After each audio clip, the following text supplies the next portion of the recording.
নাই। হ্যাঁ, যাক, বাদুর বেটারও তো রিজিক আছে। আমার আম্মায় মুরগার খোয়ারের মুখ খুলে দিত, হাঁস মুরগা বাইর হইত। এখানে আসলে ওই স্মৃতিটাই মনে পড়ে। Bangladesh agro base country. এখানে এদেশের 70 থেকে 75% লোক এগ্রিকালচারের সাথে জড়িত। সবচেয়ে বড় কথা, এই দেশের যেই মাটি, আলো, বাতাস, এটা পৃথিবীতে খুব কম দেশে আছে। 75% মানুষের ইকোনমি যদি ডেভেলপড হয়, তাইলে দেশের ইকোনমি ডেভেলপড হয়ে যাবে। আমি আজকে তোমাদেরকে আমার খামারটা দেখাচ্ছি। যেটা বলতেছিলাম, আমার এই খামারে সব ধরনের ফ্রুটস আছে। তারপরে এখানে আমি নিচের ধান ফলাই, গম ফলাই, ভুট্টা ফলাই। আসো তোমারে আমি দেখাই। এটাতে আল্লাহ, হ্যাঁ, এই যে দেখো, এখানে তোমার প্রত্যেকটা গাছে কলা আছে না? এবং হ্যাঁ, এগুলি সব বাংলা কলা। আমি কিন্তু চাম্পা কলা বা সাগর কলা বা হাইব্রিড কোনো কলা আমার এখানে যত ধরনের ফল ফ্রুট আছে সবগুলি ন্যাচারাল। আর বলতে পারি আমি নন জিএমও। নন জিএমও মানে জেনেটিক্যালি মডিফাইড কিছু না। হ্যাঁ, একেবারে আদি জাত, যেটা আল্লাহর কাছ থেকে আসা, ওই জাতগুলি আমি ব্যবহার করি। এইখানে দেখো আমাদের এই কলা গাছ। এইভাবে আমার পুরা সীমানা প্রাচীর, আমার কয়েক হাজার কলা গাছ আছে। আরে এই যে ছাড়ছে, এই যে দেখো, এটার অর্ধেক খাইছে বাদুরে। এই যে এটা বাদুরে খাইয়া ফেলছে। তার মানে এটা কাটার সময় হয়েছে, বোধহয় কেউ দেখে নাই। হ্যাঁ,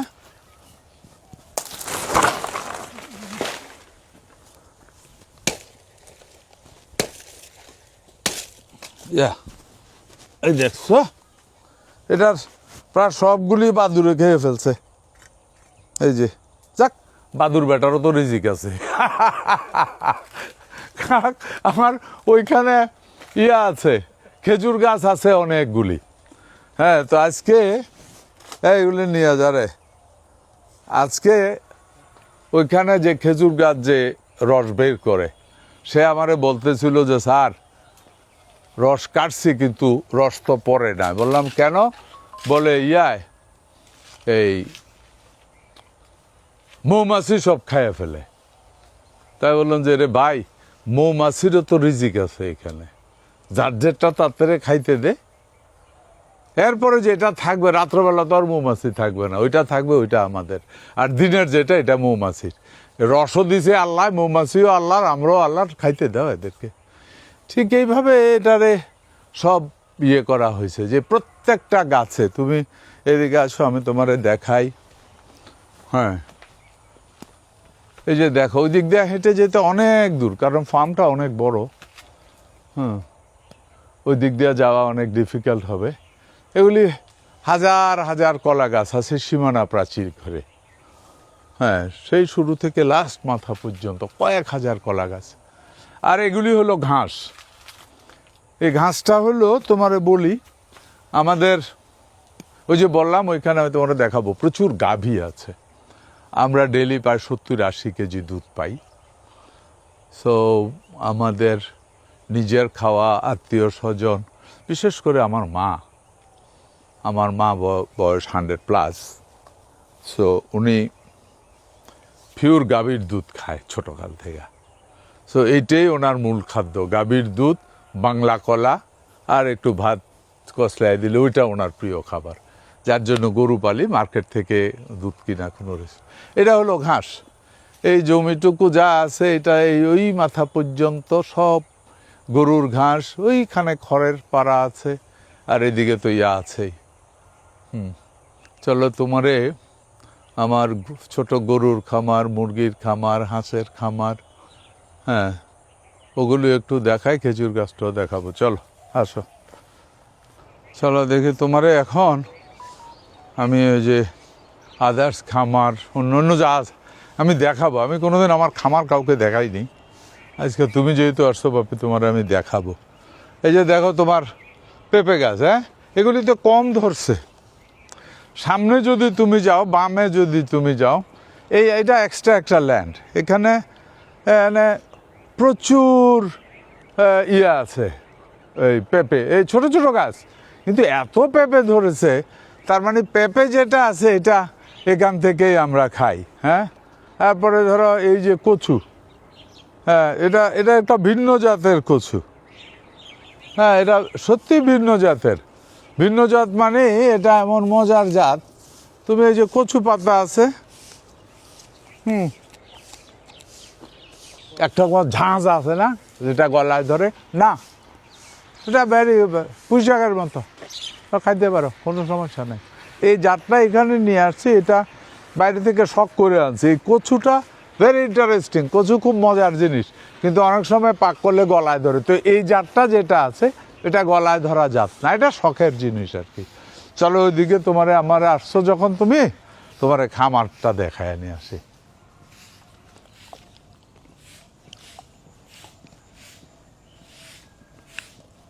তুমি দেখো হয়েছে গোবর, হ্যাঁ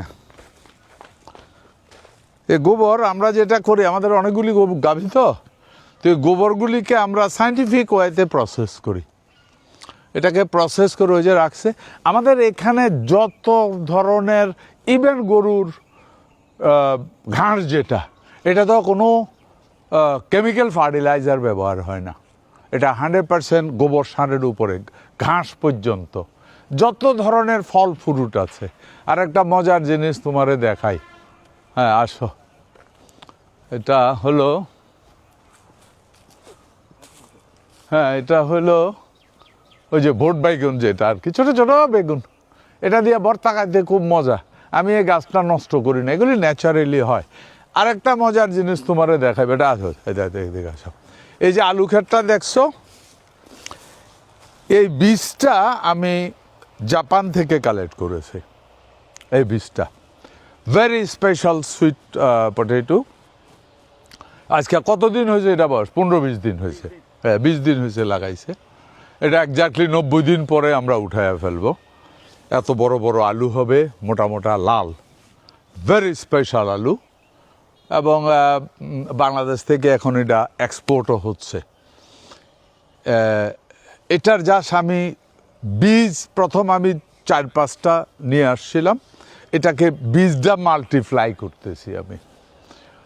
এখানে একটা জিনিস তোমারে বলে রাখি, শোনো, যে বাংলাদেশ অ্যাগ্রোবেস কান্ট্রি, এখানে এদেশের 70-75% লোক এগ্রিকালচারের সাথে জড়িত। সবচেয়ে বড় কথা, এই দেশের যেই মাটি, আলো, বাতাস, এটা পৃথিবীতে খুব কম দেশে আছে। আমরা বিভিন্ন ধরনের ইন্ডাস্ট্রি নিয়ে কাজ করতেছি, ওকে করি, অসুবিধার কিছু নাই। কিন্তু আমি ব্যক্তিগতভাবে যেটা মনে করি, অ্যাগ্রোবেজ ইন্ডাস্ট্রি যত ডেভেলপ করবে, 75% মানুষ বেনিফিটেড হবে। এবং 75% মানুষের ইকোনমি যদি ডেভেলপড হয়, তাইলে দেশের ইকোনমি ডেভেলপড হয়ে যাবে। হ্যাঁ, এই আলুটার কথাই শুধু আমি যদি বলি তোমারে, এই আলুটা তোমার, আমি দেখো এই যে এবার মাত্র 20 দিন বয়স, এই আলুর বয়স মাত্র 20 দিন। হ্যাঁ, কিছুদিন পরে এখান থেকে মাটি কেটে আবার উপরে দিয়ে দেওয়া হবে। হ্যাঁ, তো এটা জাপান, তাইওয়ান, ইভেন এখন ইউনাইটেড স্টেটস থেকে শুরু করে ইউরোপিয়ান কান্ট্রিগুলিতেও অনেক বড় চাহিদা, কারণ এটার ফুড ভ্যালু অনেক হাই, এটার জিআই লেভেল লো, যার কারণে এটা ডায়াবেটিকের রুগীরা খেলেও কোনো প্রবলেম নাই। হ্যাঁ, এখন মানুষ, জাপানিজরা রাইসের বদলে এই আলুটা শুরু করছে, কিন্তু তাদের এখানে উৎপাদন করা অনেক কস্টলি। হ্যাঁ, সো আমরা এই দেশ থেকে যদি, এটা 90 দিনের ফসল, আমরা এটারে যদি উৎপাদন করে আমরা যদি এই ফসলটা যদি এক্সপোর্ট করি, তাহলে তুমি চিন্তা করছো যে লোকটা জমি চাষ করবে ওর এগেনিস্টে ডলার আসবে। দ্যাট মিনস পুরাটাই ভ্যালু এডিশন থাউজেন্ডস %। ঠিক আছে, সো এটাই হলো ইকোনমির গ্রোথের প্রধান। আচ্ছা, তোমারে আরেকটা মজার জিনিস দেখাই। হ্যাঁ, আমি এক্সপেরিমেন্ট করেছিলাম, হয় না?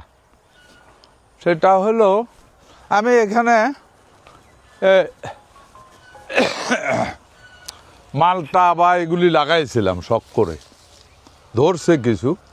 অনেস্টলি যেটা কুমিল্লার মাটি বোধহয় এটার জন্য খুব ভালো না, প্রচুর ধরছিল, ওই গাছও আছে প্রচুর, কিন্তু এর টেস্ট খুব ভালো না।